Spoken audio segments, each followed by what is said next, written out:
Shalom amigos, muy buenas noches, Laila Toble Kulam. Bienvenidos amigos, una noche más para el estudio del Tanaj.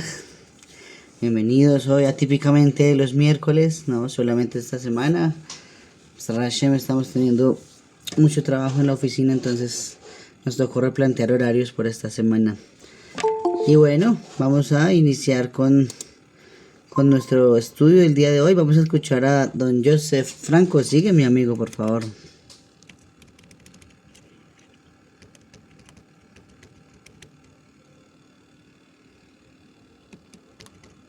Don Joseph. Don Joseph Franco. Su merced tiene la mano levantada. Pero no se escucha. Desactivar el micrófono.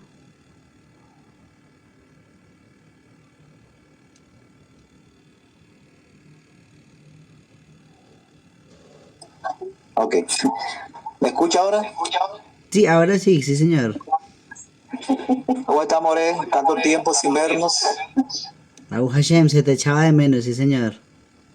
Gracias. Nosotros también. Lo que pasa es que como también estamos en otras clases, y yo estoy a veces viajando de Quito a Guayaquil y bueno, arreglando acá cosas, ¿no?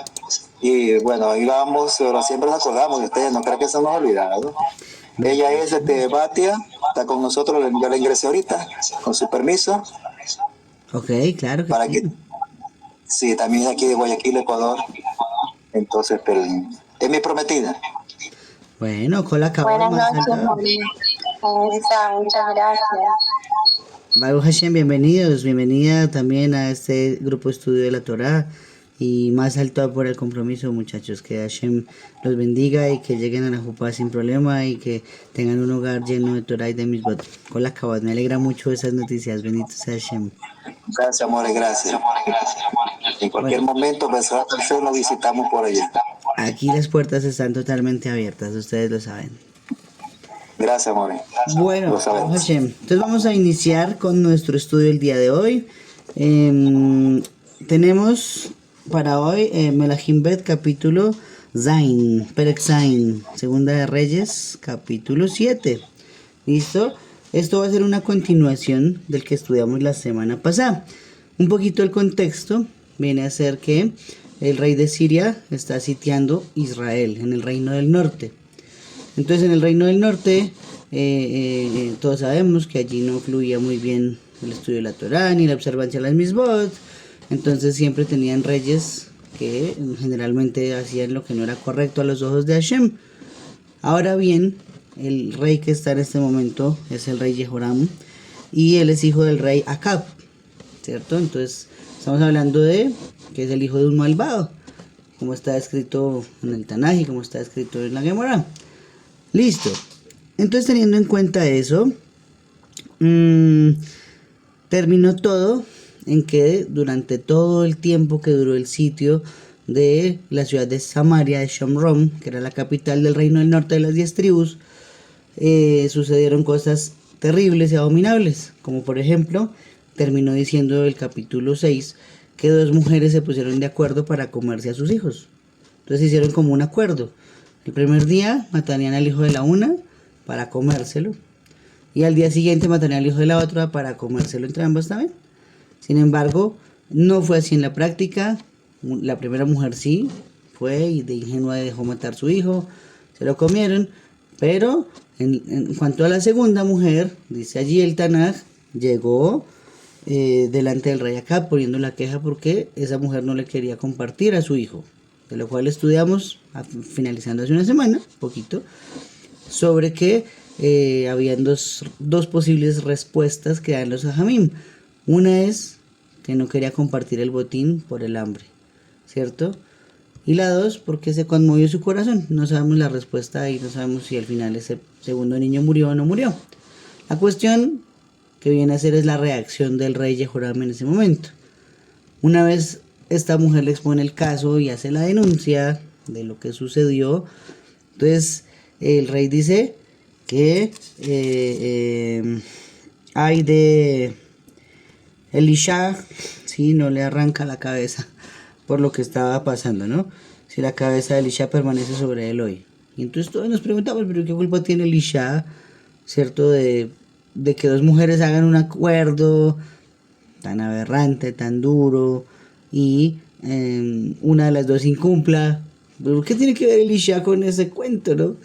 Bueno, también estuvimos estudiando un poquito al final, que tiene que ver principalmente con el hecho de que Elisha no clamara pidiendo misericordia del cielo para cambiar el decreto de la hambruna. Entonces seguimos con el mismo contexto. Samaria está sitiada, Shomron, la capital del reino del norte. Adentro hay mucha hambre, tanto así que pasó la situación que acabamos de estudiar. Ahora, ¿qué fue lo que sucedió? Vamos a ver. Se me olvidó decir que este estudio lo dedicamos para Refuah Shelema, Refuah Nefesh, Refuah Guf, de mi padre Jorge Gutiérrez Díaz, hijo de Lucía. Que Hashem bendito le dé sanidad completa y perfecta junto con todos los miembros de Am Israel, en mérito de este estudio. Vamos a ver qué nos dice el Tanaj. Vamos a leer. Elisha ahora dijo: escuchen la palabra de Hashem. Esto es lo que ha dicho Hashem. Mañana, como a esta hora, una medida de seda de flor de harina valdrá un shekel, y 2 medidas de seda de cebada valdrán un shekel en el paso de entrada de Shomron. Oh, entonces ojo, algo que estudiamos la semana pasada. Siempre que hay una guerra, hay una crisis económica inmediatamente causada por la inflación de los precios. Aquí no fue diferente. Estamos en una guerra contra los asirios y la comida costaba mucho, tanto así que no se podía acceder a ella. Y de un momento a otro llega Elisha y dice públicamente: mañana a esta hora la comida va a estar a precio de huevo, va a estar baratico, no va a estar, o sea, va a estar muy asequible. Oh, bueno, bendito Hashem. Excelente la noticia, pero vamos a ver qué fue lo que pasó a continuación. Ante eso, el adjutor sobre cuya mano estaba apoyándose el rey contestó al hombre de Hashem y dijo: si Hashem estuviera haciendo compuertas en los cielos, ¿pudiera suceder esta cosa? A lo que dijo él: mira que lo vas a ver con tus propios ojos, pero de ello no comerás. Entonces aquí tenemos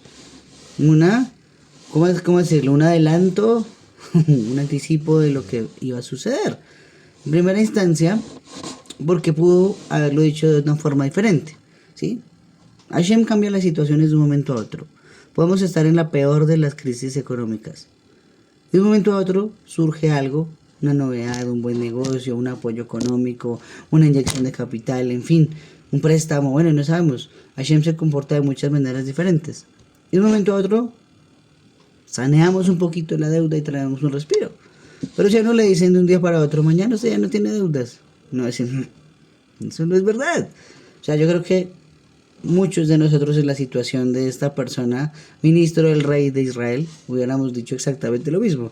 La cuestión fue cómo lo expresó. Hubiera podido decir algo como que eso es improbable, eso no va a pasar, en fin, ¿cierto? Pero aquí se metió fue con Hashem directamente. ¿Cómo le dijo? Le dijo: ¿acaso si Hashem abre las ventanas de los cielos eso va a pasar? O sea, poniendo en duda la capacidad de resolución que tiene Akadosh Baruj Hu. Entonces ahí a continuación viene lo que sucedió. Elisha le dice: usted va a ver que no estoy diciendo mentiras. Todo se va a vender muy barato mañana hasta ahora, pero usted no va a poder comer de ello. Entonces ahí tenemos a alguien que sabía cuándo iba a ser su fecha de muerte. Bueno, eso condiciona mucho la vida, ¿no? Pero aquí, pues está avisado, es por un Hilul Hashem que hizo públicamente, hizo una profanación del nombre de Hashem. Y sigue diciéndonos el Tanaj, en el versículo 3. Había 4 hombres leprosos que se hallaban en la entrada de la puerta y empezaron a decirse el uno al otro: ¿por qué nos quedamos sentados aquí hasta que hayamos muerto? Si hubiéramos dicho: entremos en la ciudad, cuando el hambre está en la ciudad, entonces tendríamos que morir allí. Y si en efecto nos sentamos aquí, también tendremos que morir. Ahora pues, vengan e invadamos el campamento de los sirios. Si nos conservan vivos, viviremos. Pero si nos dan muerte, entonces tendremos que morir. Por lo tanto, se levantaron en la oscuridad vespertina para penetrar en el campamento de los sirios y lograron llegar hasta las afueras del campamento de los sirios. Y mira, no había nadie allí. Ah, bueno. Entonces nos está diciendo aquí el Tanaj que estos hombres leprosos dijeron, ya tenemos todo perdido, entonces si nos van a matar, que nos maten, ¿cierto? Bueno, vamos a analizar un poquito algunas cosas de acá. En primera instancia, hay que analizar, o recordar más bien, digámoslo de esa forma, que Akadosh Baruj Hu siempre nos trata a todos medida por medida. Entonces, así como uno trata a Hashem y a las demás personas, Hashem también lo trata a uno así. Aquí hay un nuevo ejemplo para engrosar la lista que hemos visto desde que empezamos todos estos años de estudio. ¿Cuál es? Que el ministro del rey de Israel dijo, Hashem, ¿acaso va a abrir las compuertas del cielo para que llueva el alimento? ¿Y qué pasó? Al final del capítulo vamos a leer que este hombre en la puerta de la ciudad fue atropellado por todo el mundo en una estampida y murió despichado por todos, ¿cierto? ¿Eso qué nos enseña?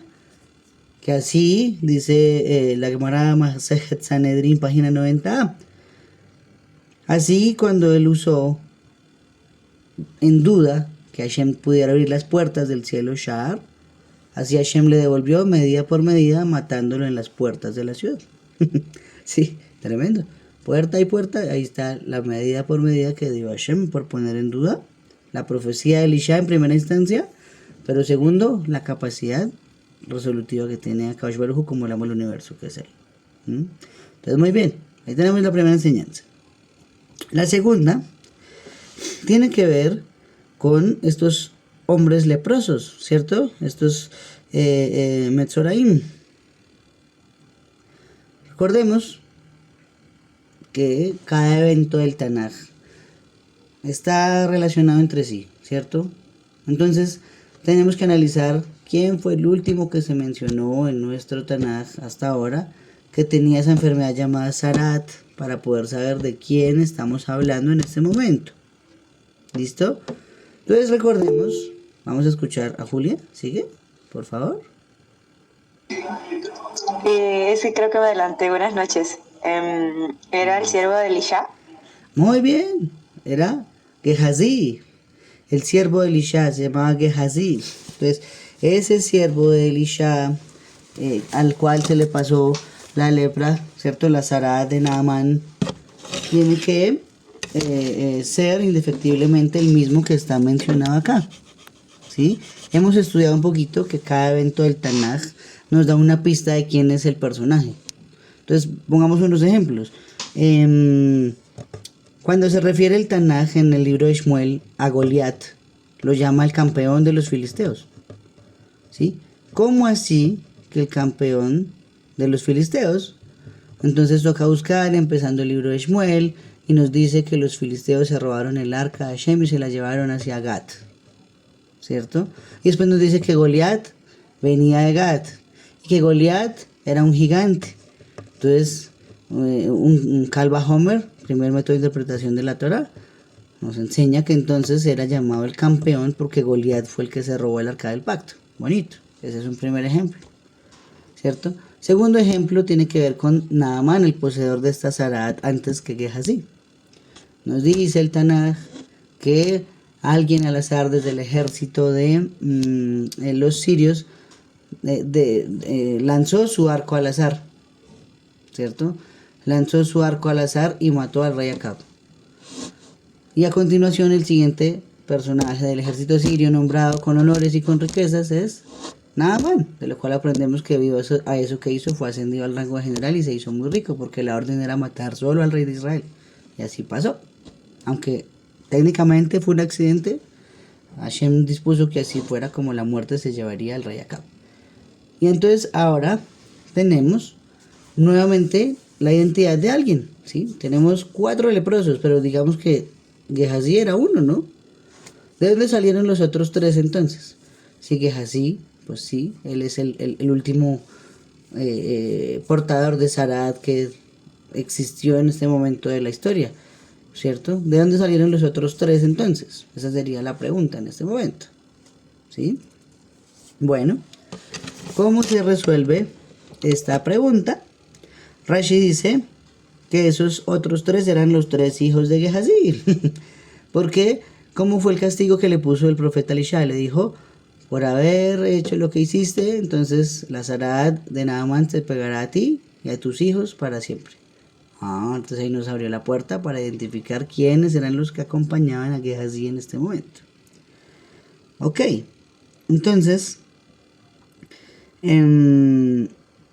Rashi pone otro punto importante de saber por qué son ellos, sí o sí.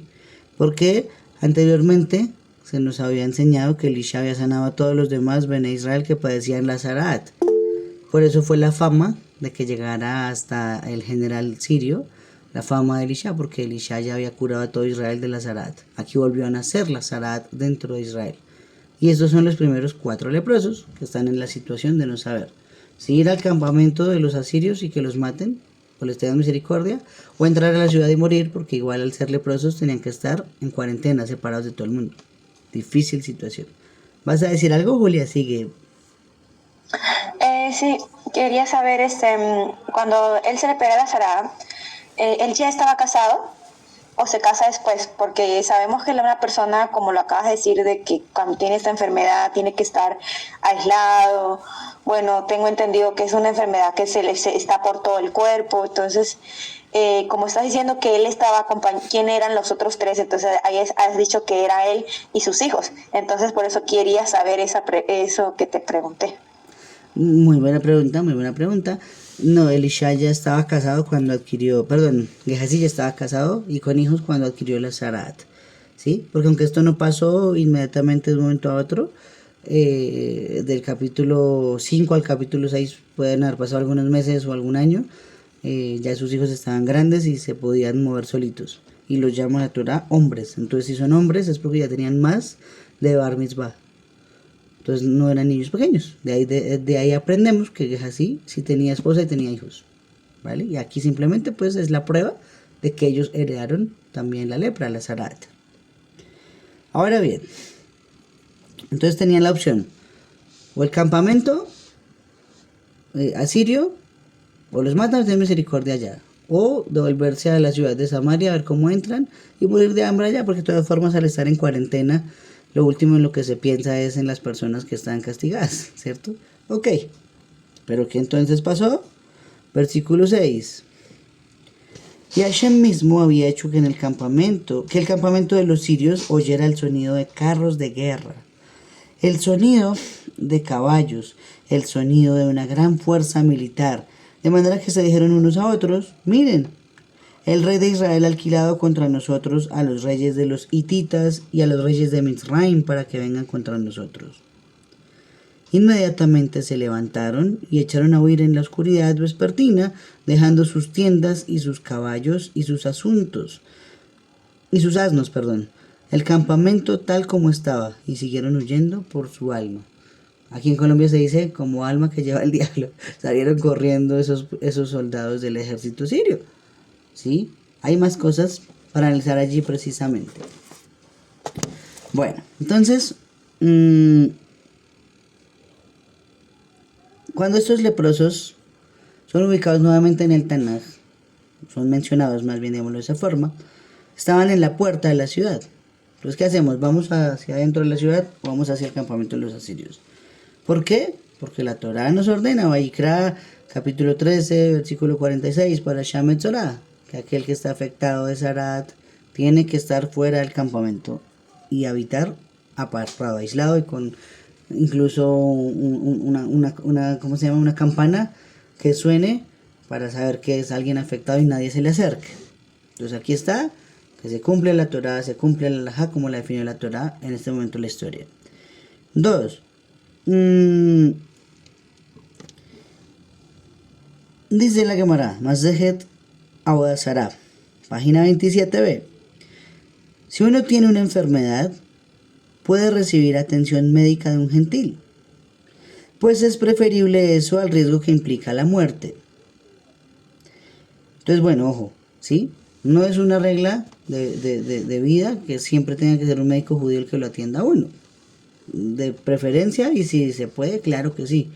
En nuestro contexto es muy difícil, ¿sí? Aquí en Colombia no conozco sino como 2 o 3 doctores que son judíos, por lo menos que yo conozca, ¿no? Puede que haya más, pero uno es de una unidad renal, otra es de niños y el otro es un cirujano, bueno, no me acuerdo. Entonces, ¿qué hacemos si el problema viene a ser de un pulmón? Entonces, si no hay un médico judío, ¿me dejo morir? No, nos está diciendo la Gemara. Uno tiene permitido ir a un médico, aunque no sea judío, para salvar su vida, porque es preferible eso a pasar la pena de morir. Ok, entonces aquí precisamente sigue diciendo la Gemara, vemos que estos leprosos, estos Metzoraim, prefirieron adentrarse entre los Goim para buscar supervivencia. Y al final, pues pudieron sobrevivir al tomar esa decisión, porque en la ciudad no hubieran podido ingresar por ley de la Torá. Al campamento de los sirios sí, y Hashem mandó el sustento incluso para los leprosos. Ahí está una muestra de la misericordia de Hashem. Le dio comida también a quien había sido castigado con Sarat. Tremendo, Hashem es espectacular. ¿Qué más nos dice la Gemara? Ahora esto está en otro tratado, Masejet Baba Kama, página 60b. Si hay hambre en una ciudad, uno debe abandonar esa ciudad. Ojo, no es una ley, ¿no? Pero es una recomendación que dan los Ajamim. Si hay hambre en una ciudad, abandona la ciudad. Como está escrito en Bereshit 12:10. Hubo hambre en la tierra y Abraham descendió a Egipto para residir allí. Nuestro padre Abraham mismo, multimillonario, grande entre los grandes, hacendado como nadie, 318 siervos, ganado y mujeres y niños en abundancia. Y no se quedó esperando a ver si Hashem iba a mandarle el sustento a su casa en Israel. ¿Qué hizo él? Se movió de donde estaba Eres Israel y se fue para Egipto a buscar otros medios de supervivencia. Entonces eso es una enseñanza. Cuando a veces estamos en un lugar, estamos estancados, no podemos salir, el hambre o la necesidad, digámoslo de esa forma más bien, se está apoderando de nosotros, pues lo más aconsejable basándonos en la Torah de nuestro padre Abraham sería transportarnos a otro lugar. Y esto incluso tiene una explicación desde la Kabbalah. Dice Shinui Makom, Shinui Mazal, creo que es así. Para cambiar el Mazal habría que cambiar el lugar de residencia. Son como 4 cosas: cambiar el nombre, cambiar el lugar de residencia, no me acuerdo de las otras. Pero esa es una recomendación, porque cuando llega uno a otro lugar, pues si se decretó hambre, se decretó para esta persona en tal lugar, pero si uno cambió de lugar, el decreto queda nulo. Entonces es una recomendación desde los Jamim que está en la Kabbalah. Vamos a escuchar a don Joseph Franco. Sigue, don Joseph. Sí, más o menos de lo que está precisamente hablando. El Jajamín dice que uno debe permanecer aparte de que si la ciudad tiene hambre no hay necesidad, no se puede estar mucho tiempo. 1 año máximo. En el año se prueba, si en el año no está bien hay que dejar el lugar, cambiar de lugar y cambiar el Mazdal. Y hasta a veces cambiar el nombre, como dice. Eso es lo que establece el Jajamín, pero ya usted lo dijo. Muy bien, ¿no? Pero tú eres un Jajam y también lo has estudiado. Baruch Hashem. Excelente, entonces sigue siendo la Gemara, ¿no? Por otro lado, Gehazi y sus hijos también salieron de la ciudad para sobrevivir. Entonces nos está poniendo los Jajamim 2 ejemplos. Uno es un Sadik como nadie más, Abraham Avinu, nuestro padre. Y otro es una persona normal como nosotros, que incluso estaba peor porque tenía Sarat, que también tomó la decisión de salir de la ciudad. Entonces esto es un poquito de ánimo para nosotros cuando a veces hacemos un cambio. Eso no está mal. No está mal empezar de ceros, eso también es válido. Sí, la vida no es fácil, la vida es muy difícil por la vida que se le mire. Por donde se mire es muy complicado, más cuando se trata de ganarse el sustento. Pero si toca empezar de ceros otra vez, pues arranquemos de ceros. Hashem nos da más oportunidades de salir adelante. Ok. El Midrash se pregunta, ¿no?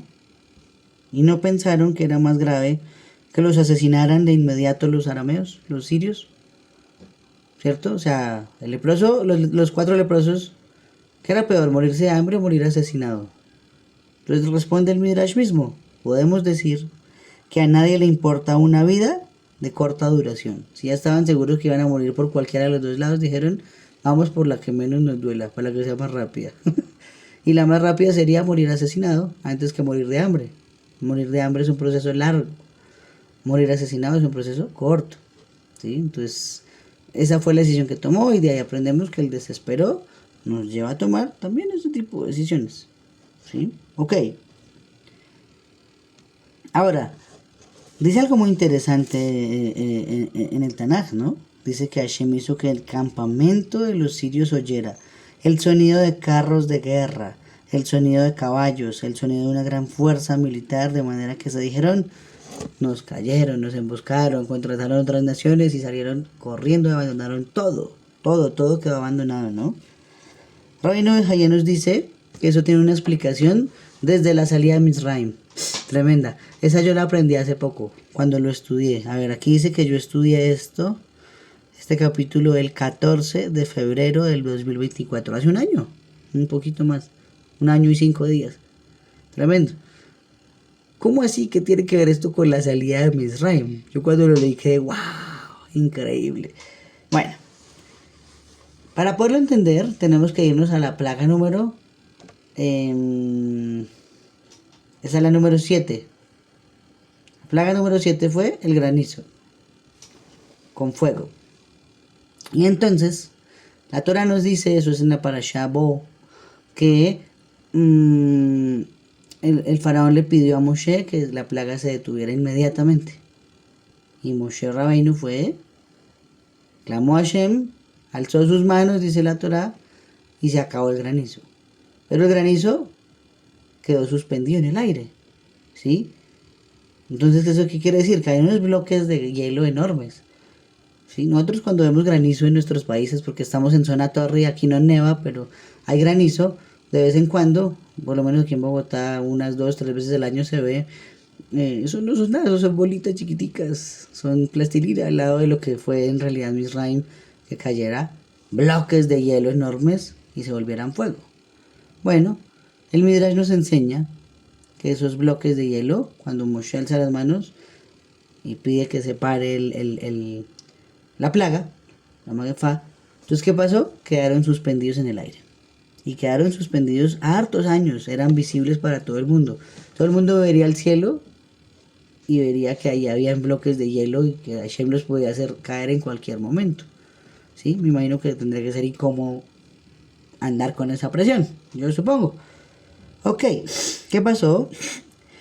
41 años estuvieron quietos esos bloques allá en el cielo, suspendidos, hasta que Yehoshua los hizo caer.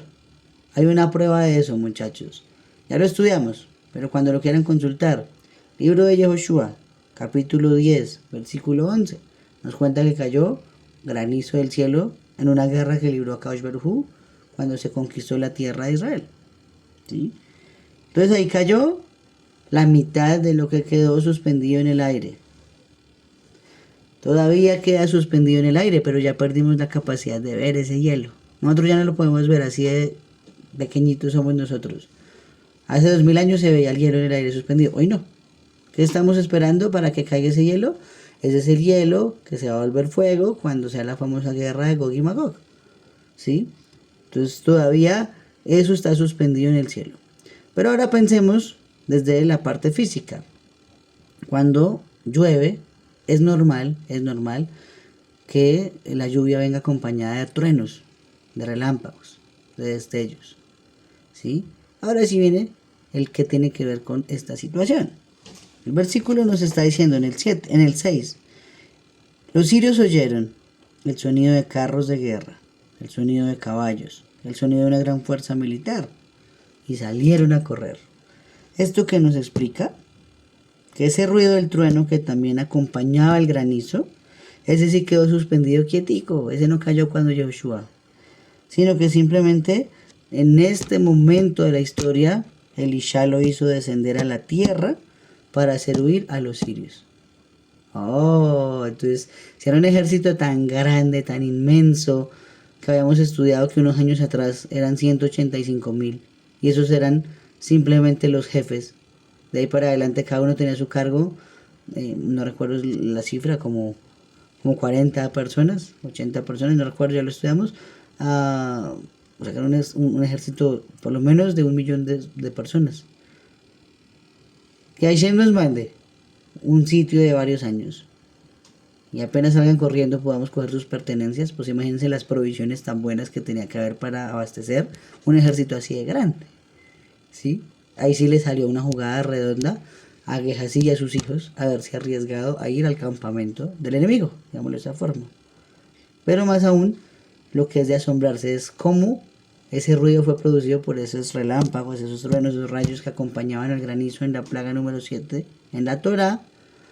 Y llega el momento, han pasado ya unos 600 años tal vez, y a continuación desciende para causar esta estampida dentro de los asirios, ¿sí? Tremendo, ese Hidush a mí me encantó cuando lo leí, a mí fue una novedad espectacular. Ok, entonces ¿qué pasó? Vamos a ver qué nos dice más el Tanaj. Versículo 8, cuando los Metzoraim llegaron hasta las afueras del campamento, entonces entraron en una tienda y se pusieron a comer y a beber y a llevarse allí plata, oro y prendas de vestir y a marcharse y esconderlos. Después de eso volvieron y entraron en otra tienda y se llevaron cosas de allí y se marcharon y las escondieron.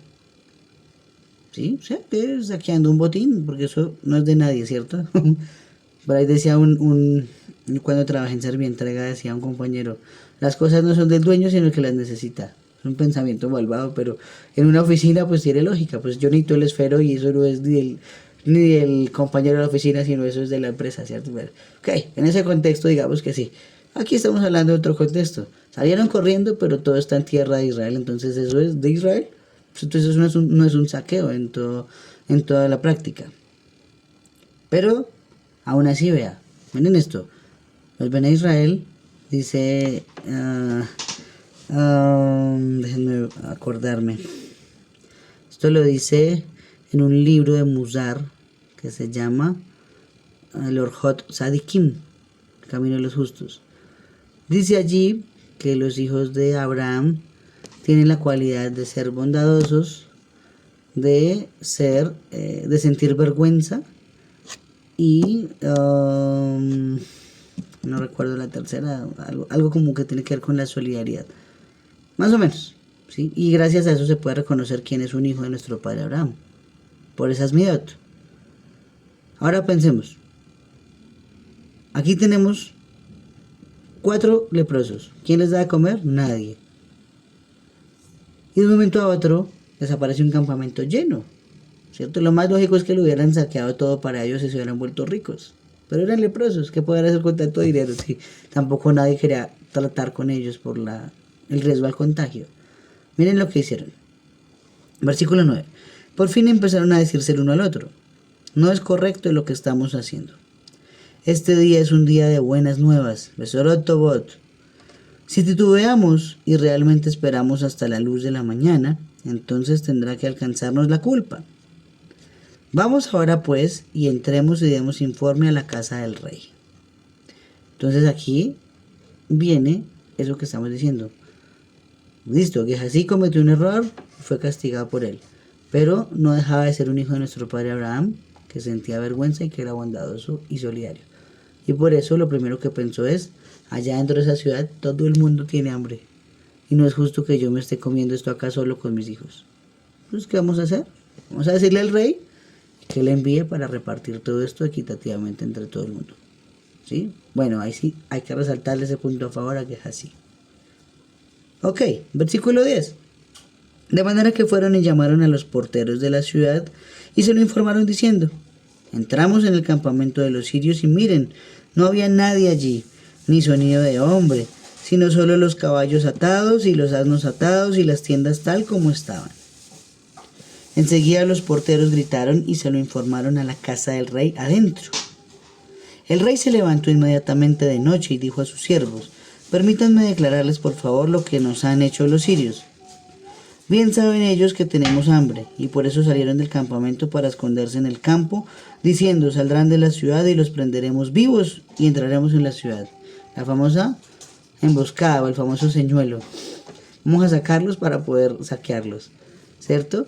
Yo como rey de Israel hubiera pensado exactamente lo mismo. Ahí sí, creo que ustedes también. Eso está muy sospechoso que de un momento a otro se vayan y dejen la comida ahí botadita y las riquezas y hasta los caballos. Eso están por ahí cerquita esperándonos para matarnos. Sí, yo hubiera pensado exactamente igual. Ok, entonces uno de sus siervos contestó y dijo, permite que tomen por favor 5 de los caballos restantes que han quedado en la ciudad. Mira, son lo mismo que toda la multitud de Israel que ha quedado de ella. Son lo mismo que toda la multitud de Israel que ha perecido. Y enviemos y veamos. Por consiguiente tomaron 2 carros con caballos y el rey los envió tras el campamento de los sirios diciendo, vayan y vean. Con eso ellos los siguieron hasta el Jordán y mira, todo el camino estaba lleno de prendas de vestir y utensilios que los sirios habían arrojado al irse precipitadamente. Entonces los mensajeros volvieron y se lo informaron al rey. Bueno, entonces el rey envía a comprobar qué es lo que pasó. Sí, la gente del ejército le propone que por favor, que sí, que enviamos ¿cómo se llama eso? Un rastreador, un espía, bueno, no sé cómo decirlo, para que se dé cuenta si lo que está pasando es verdad o no es verdad, ¿cierto? Y entonces se dan cuenta al final que sí, porque pudieron transitar sin ningún problema y era muy evidente que había un caminito de cosas por donde huyeron. Bueno, ok. Entonces, ¿qué más podemos hacer por acá?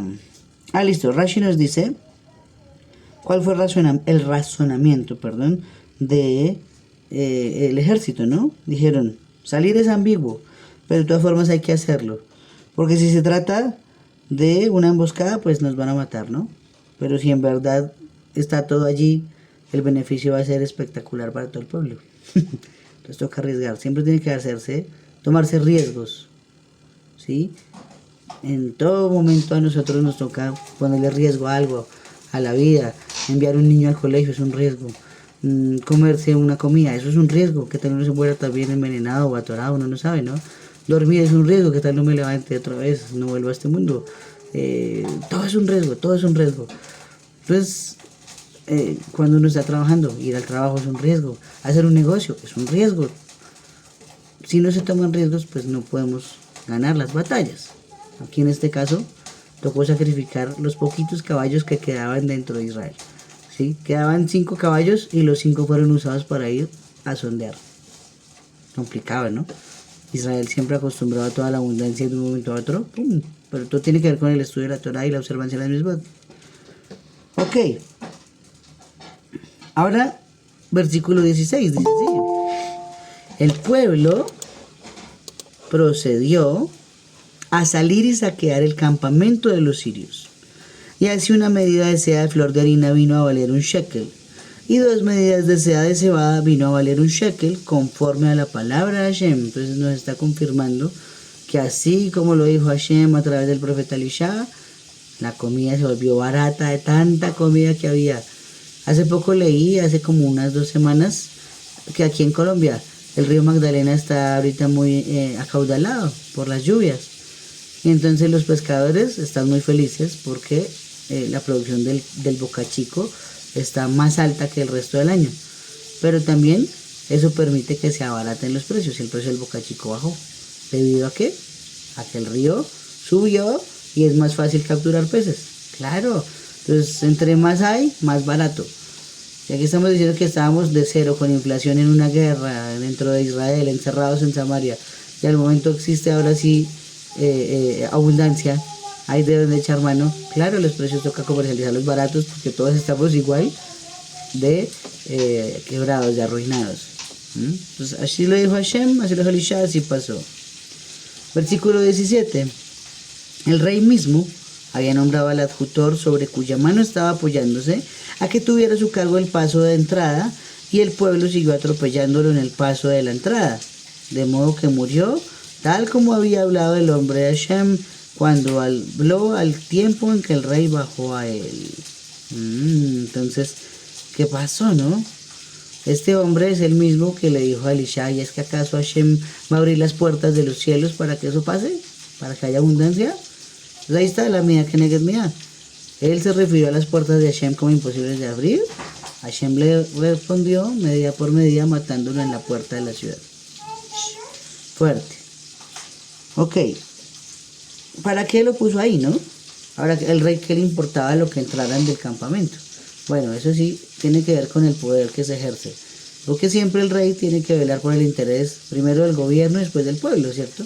Debe ser al revés, primero del pueblo y después del gobierno. Pero nos dice Rashi, el rey le asignó a hacer guardia en la puerta para evitar el saqueo del campamento sirio, lo cual habría mantenido el precio más alto que lo dicho por Elisha. Sin embargo, fue pisoteado y murió para cumplir la profecía del hombre de Hashem. O sea, vean lo que les dice. Jehoram no era un rey justo, era hijo del malvado Acab. Y aunque sabemos que fue menos malo que su papá, no fue tan malo como él, fue menos malo, aún así dijo, aquí el control de los precios lo voy a tener yo, de malas. ¿Sí? Cuando a él no le costó ni un esfuerzo chiquito haberse ganado ese botín. El botín lo regaló a Hashem. Hashem lo ganó, Hashem lo entregó, el pueblo lo agarró. O sea, es lo más justo. Él quería mantener el control de la demanda y la oferta, mantener los precios altos. Y ahí tratar de hacer riquezas para el gobierno otra vez. No. Entonces el ministro que nombró fue atropellado en la ciudad y murió, en la entrada en la puerta de la ciudad. ¿Sí? Un rey malvado. Versículo 18. Así aconteció tal como había hablado el hombre, el Elohim verdadero, al rey, cuando dijo: 2 medidas de seda de cebada, el valor de un shekel, y una medida de seda de flor de harina, el valor de un shekel. Llegará a ver mañana a esta hora en el paso de entrada de Shomrom. Pero el ejecutor contestó: aunque Hashem estuviera haciendo compuertas en los cielos, ¿podrá suceder conforme a esta palabra? Y Elisha le había respondido: mira que lo vas a ver con tus propios ojos, pero de ello no comerás. Así tal cual pasó. Así sucedió, pues cuando el pueblo siguió atropellándolo en el paso de la entrada, él murió. Tampoco fue una muerte muy rápida, porque yo creo que morir en una estampida tiene que ser lento también. O a lo mejor que va agonizando durante un tiempo. ¿Sí?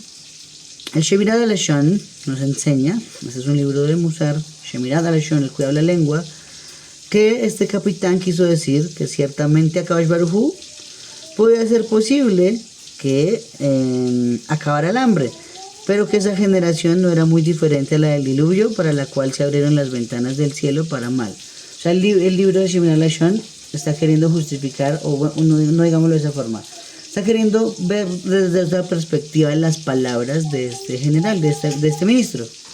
¿Sí? Nosotros la vemos desde la literalidad, y yo pienso que es muy literal, poniendo en duda la capacidad de Hashem. Pero aquí dicen no solamente, o sea, no puede ser que un judío dude de la capacidad de resolver Hashem los problemas, sino más bien está diciendo que la generación no era meritoria de un milagro de tal magnitud, porque eran iguales o peores que la generación del diluvio. Pero por haber hablado calumnias sobre Am Israel, Elisha le dice que él verá el milagro, pero no comerá él. Entonces por eso el libro se llama Shemirat HaLashon, el cuidado de la lengua. Si no estoy mal, es del Hafetz Haim. Y entonces nos dice al final, ni siquiera fue Hilul Hashem, ni siquiera fue dudar del profeta Elisha. El problema fue haber hablado mal de Israel, al ponerlo al lado o a la par de la generación del diluvio, que en realidad fue la peor generación que existió. Fueron tan malos que tocó destruir el mundo por ellos, ¿sí? Entonces, nosotros hoy vemos maldad, pero esta maldad es inferior a la que había en la época del diluvio. Ok. Datos importantes. Bueno, antes de estos datos importantes vamos a escuchar a Camila. Sigue, Camila, por favor.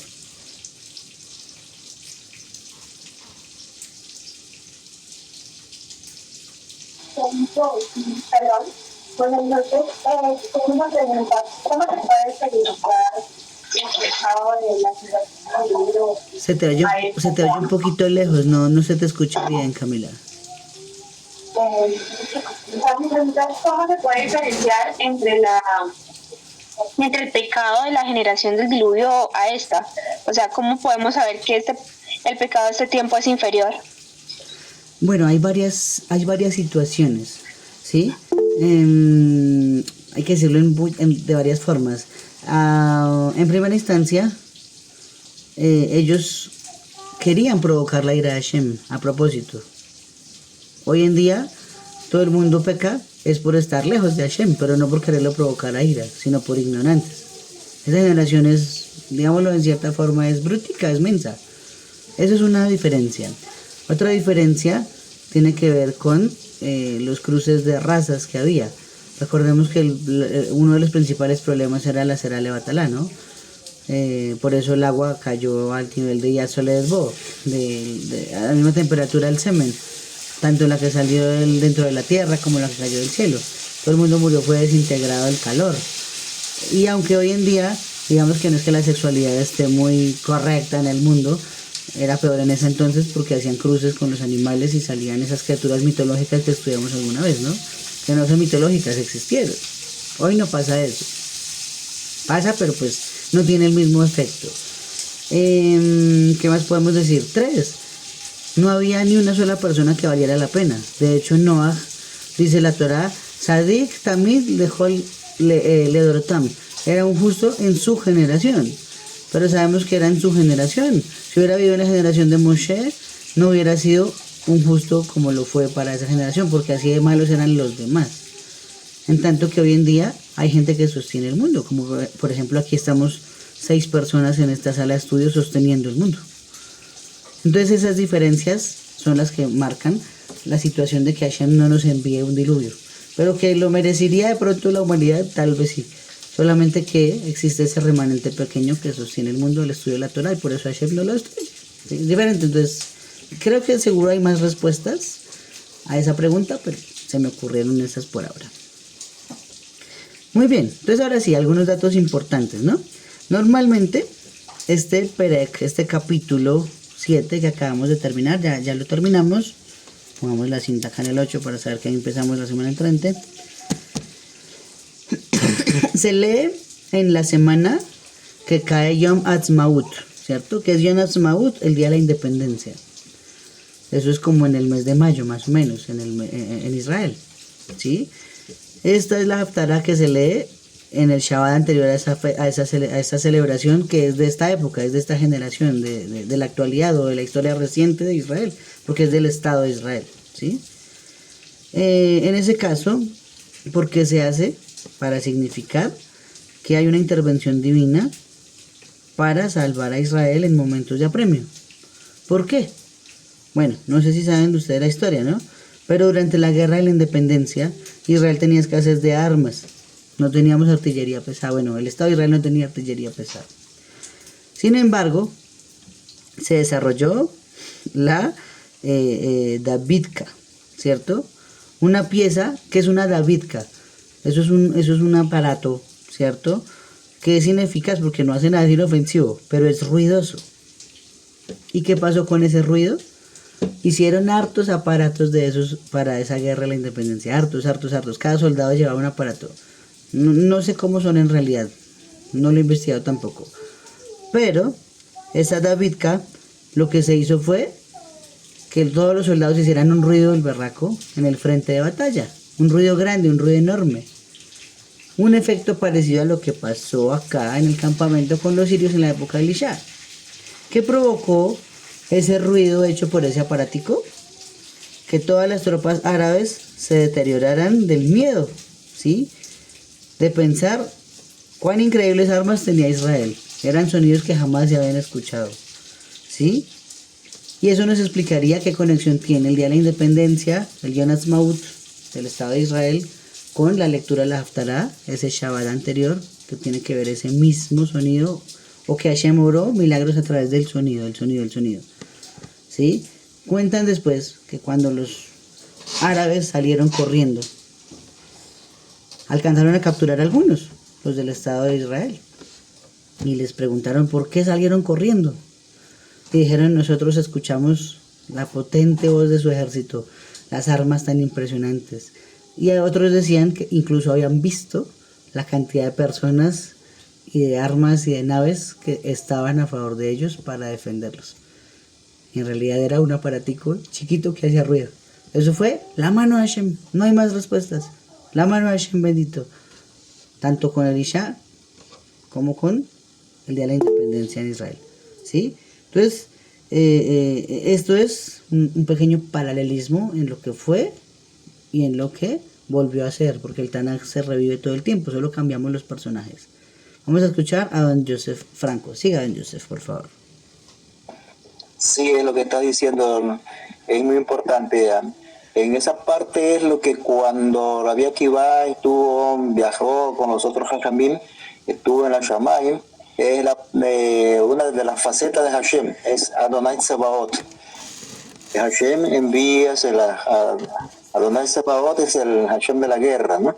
Que lo viaja con su ejército, con la merkabah, y eso sucede, siempre ha sucedido en la guerra de los 6 días. También sucedió, los soldados enemigos vieron muchos soldados que eran inmensos y solamente era un pelotón, como se llama en el argot del ejército. Fue un pequeño pelotón y ellos lo vieron como un batallón. Y así sucedió. Y últimamente también, en las últimas guerras que Israel ha tenido con nuestros enemigos, sucede siempre eso. Cuando toman algún prisionero dicen que ven muchos soldados y realmente son los malajim que la merkabah peleando. Hay que tener bien en cuenta que el ejército de Israel nunca está solo. Y es una parte aquí abajo y otra parte viene de arriba. Y eso hace también es las tefilá que hacemos en todo el mundo, para que bajen los ángeles a pelear por nuestro ejército. Eso quería comentarse. Excelente comentario, mi querido amigo. Y así tienen que haber muchas historias. Yo alguna vez leí, o escuché más bien al rabino Ramonitjar una vez diciendo que una de las guerras se ganó, creo que sí, como en el año 67, no me acuerdo, sí, no soy bueno para esas fechas, poniéndose tefilín. No se sabía qué hacer, y dijeron a todos los soldados, pónganse en tefilín todos y vayan a la batalla, y se ganó la guerra. O sea, son cosas impresionantes. Baruch Hashem, qué bonito. Ok, ahora cerrando, ya con esto nos despedimos. Los Jajamim dicen, ¿no? Esta fue una nueva oportunidad, el reino del norte, para que hiciera la Teshuvah. O sea, llevamos desde Jeroboam, cientos de años atrás, esperando a ver en qué momento Israel se reencauzaba, las 10 tribus para que volvieran a Jerusalén, a las 3 fiestas, para que no adoraran los becerros de oro, para que retornaran a Hashem. Una nueva oportunidad, un milagro impresionante, donde de un momento a otro hubo abundancia para todo el mundo después de una temporada de hambruna. ¿Qué pasó? A pesar de que era inmerecido, ninguno regresó a su corazón a Hashem. Otra vez se desaprovechó la oportunidad. Y 150 años después llegó Nabucodonosor y destruyó el reino del norte. ¿Sí? Entonces, al final, la lección no se aprendió. La vida es tan buena maestra que repite las lecciones todo el tiempo. Si uno no la aprendió, se la manda más dura todavía después. ¿Sí? Entonces, aquí, eso no es la vida, es Akadosh Baruj Hu, obviamente, ¿no? Pero se repite, o sea, aquí fue esto, antes había sido lo del rey Acab, el Monte Carmel con el profeta Elisha, o sea, innumerables cosas, y nunca nos despertamos a Teshuvah. Y ese mismo mensaje debemos tomarlo en cuenta hoy, ¿cierto? En vista de ese paralelismo que acabamos de mencionar, que tiene que ver con la creación del Estado de Israel, para considerar, ¿cierto?, estos reproches que estamos haciendo y despertar la conciencia que debemos vivir una vida de servicio a Hashem, ¿cierto? Y no crean que servir a Hashem es solo comer libros, muchachos. Yo les digo esto mucho a todos. Eso es una parte muy importante, hay que estudiar, pero es más importante practicar. Y cuando yo me voy al trabajo, cualquiera de ustedes se va al trabajo, tiene que practicar la Torah. Entonces, ejemplo, ¿cómo practico la Torah si me voy a trabajar? Bueno, si voy a salir de la ciudad, tengo que hacer tefilá derech. ¿Eso es Torah? Claro que es Torah. Si voy a comer, tengo que hacer la bendición de la comida. Tengo que hacerla, eso es Torah. Si estoy lejos y tengo que sacar 10 minutos para hacer minjá, pues tengo que hacer minjá. Si voy a viajar, tengo que ponerme tefilín. Donde esté me pongo tefilín. O sea, no tiene nada que ver que uno se dedique al trabajo con no cumplir las mismas. No son excluyentes para nada en absoluto. Sino que al contrario, desde la posición donde estemos, el lugar donde estemos, desde allá tenemos que observar la Torah también. Porque no podemos quedarnos solo en los libros sin llevarlos a la práctica afuera. ¿Listo? Bueno, mis amigos, qué bonito estudio de una historia tan interesante del Tanaj. ¿Cómo aprende uno? Entonces vamos a bendecir a Hashem por eso y invitarlos a todos para la semana entrante. Pues Hashem, esperemos que sea en su horario habitual el martes. Lo que pasa es que estamos haciendo unos trabajos bien duros y no puedo disponer a veces del tiempo. Vamos a hablar de unas cosas impresionantes con la mujer Shunamit. Va a volver a aparecer la Shunamit, que le hizo una piecita al profeta Elisha unos capítulos atrás, y vamos a ver qué fue lo que sucedió después con ella y con su hijo. ¿Listo? Bueno, no siendo más, nos despedimos. Baruch Hashem, a todos una feliz noche y nos vemos Bezrat Hashem el próximo martes. Laila Tov Lekulam. Muchas gracias. Gracias, hombre. Leila todo.